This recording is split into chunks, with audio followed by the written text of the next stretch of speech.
बाहुबली नेता आनंद मोहन की रिहाई कितना सही और कितना गलत है, फैसला सुप्रीम कोर्ट को करना है। लेकिन सवाल उठता है कि जिस बिहार ने राजनीति में एक शब्द दिया था, वह शब्द था सामाजिक न्याय। सामाजिक न्याय का नारा देने वाले जयप्रकाश नारायण उर्फ जेपी एक समय में बिहार के विभिन्न सभा स्थलों से सामाजिक न्याय का नारा दिया करते थे। देखते ही देखते बिहार का यह शब्द सामाजिक न्याय देश की धूरी बन गई।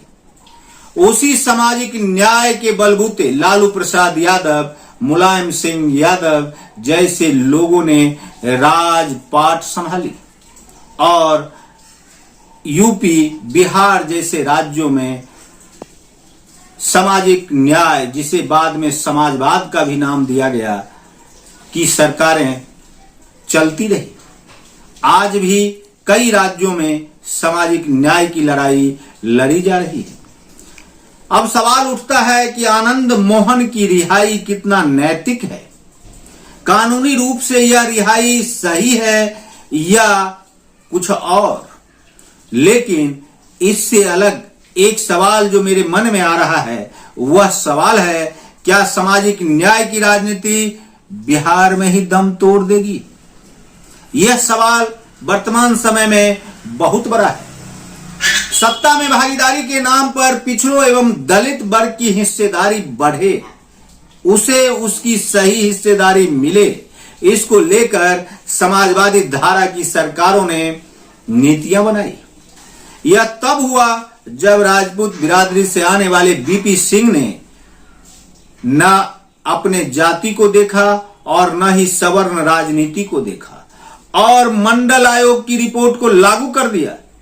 राजपूत बिरादरी से आने वाले विश्वनाथ प्रताप सिंह जो देश के पीएम हुआ करते थे, उन्होंने मंडल आयोग की रिपोर्ट को लागू कर पिछड़ों को, दलितों को एवं सामाजिक न्याय के उस नारे को बुलंद किया था जिस नारे को कभी जेपी ने दिया था बिहार के विभिन्न सभा स्थलों से। लेकिन आज उसी राजपूत बिरादरी के आनंद मोहन को पुनः जेल भेजने के लिए बिहार में राजनीतिक षड्यंत्र चल रहा है। यह षड्यंत्र सामाजिक न्याय के उस लड़ाई के लिए कितना सही है और कितना गलत, यह आप भी आकलन। आइए हम आपको लिए चलते हैं बिहार की राजनीति के एक इलाके में, कोसी इलाका, जो राजनीति में दो चेहरे के कारण काफी चर्चा में आ गया था। यह 90 का दशक होगा। एक तरफ राजीव रंजन और पप्पू यादव जो पिछड़े वर्ग के सबसे प्रमुख जाति यादव बिरादरी से आते थे, दूसरी तरफ सवर्णों के प्रमुख जाति राजपूत बिरादरी से आनंद मोहन।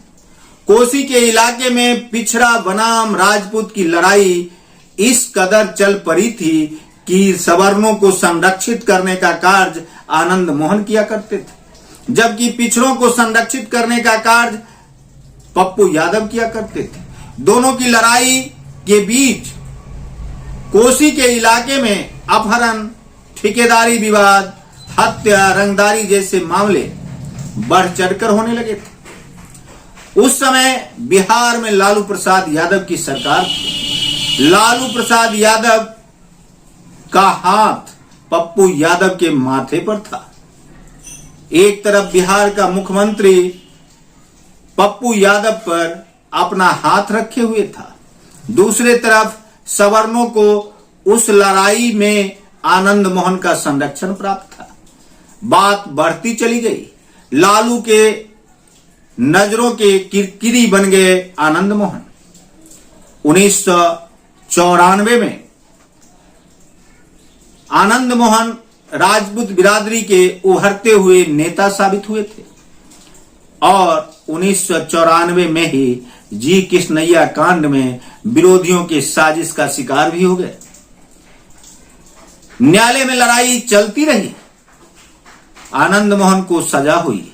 आनंद मोहन ने सजा काट भी ली, लेकिन सजा काटने के बाद जब वे जेल से बाहर निकाले गए, उससे पूर्व का हम आपको बता दें।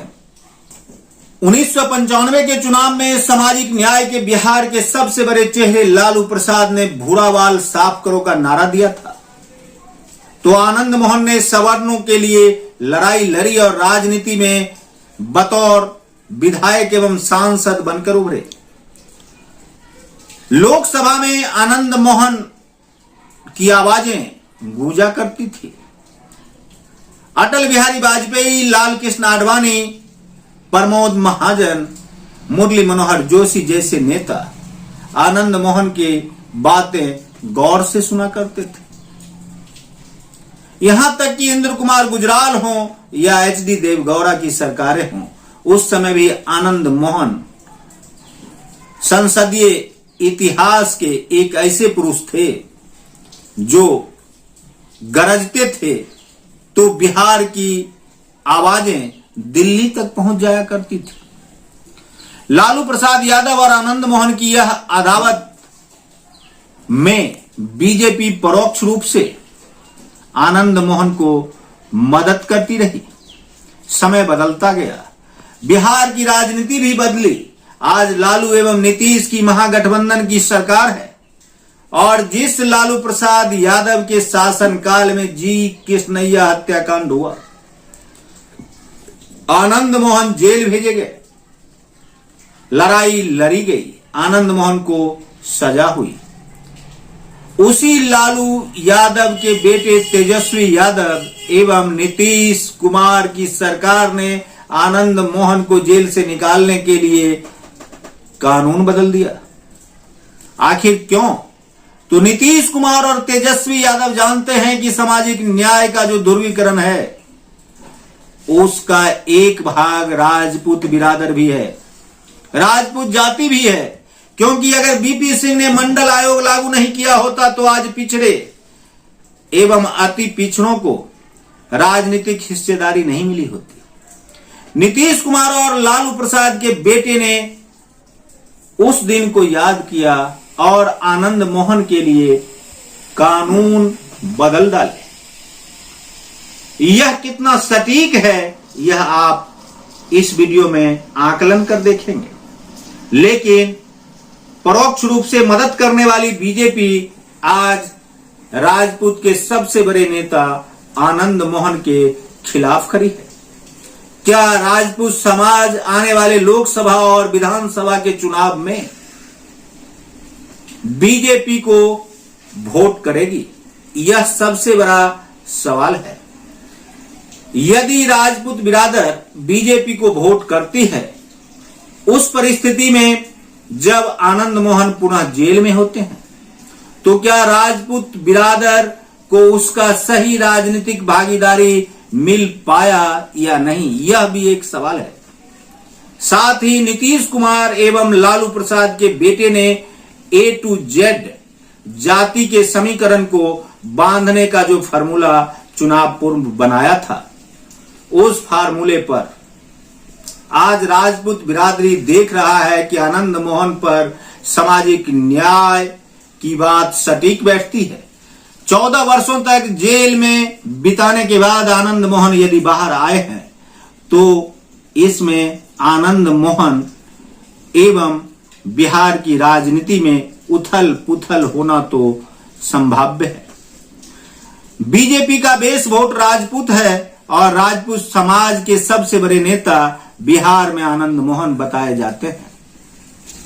बिहार में 8% राजपूतों का वोट बैंक है।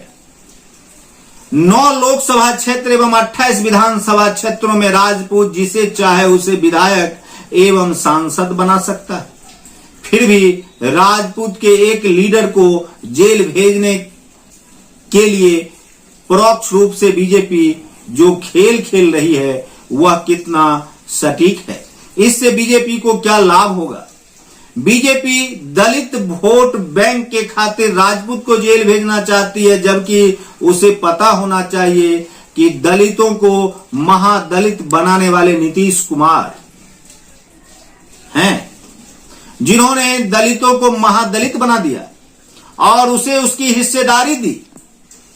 नीतीश कुमार की सरकार दलितों के पक्षधर रही है, लेकिन साथ ही साथ 1990 के बीपी सिंह सरकार ने पिछड़ों को जो हक दिया था सामाजिक न्याय का, मंडल कमीशन लागू करने का, उसका बदला आज नीतीश कुमार आनंद मोहन को जेल से बाहर निकालकर राजपूत बिरादरी को अपने पक्ष में करने के लिए, भले ही इसे आप कह सकते हैं कि यह नीतीश कुमार एवं तेजस्वी यादव का दाव हो, लेकिन क्या यह दाव सही नहीं है? ऐसा नहीं होना चाहिए।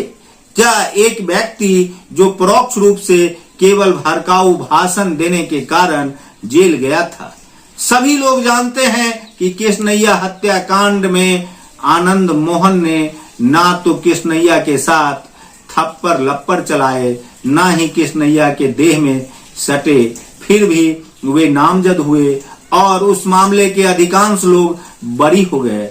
उन्होंने जेल में बिताया और आज जेल से बाहर हैं।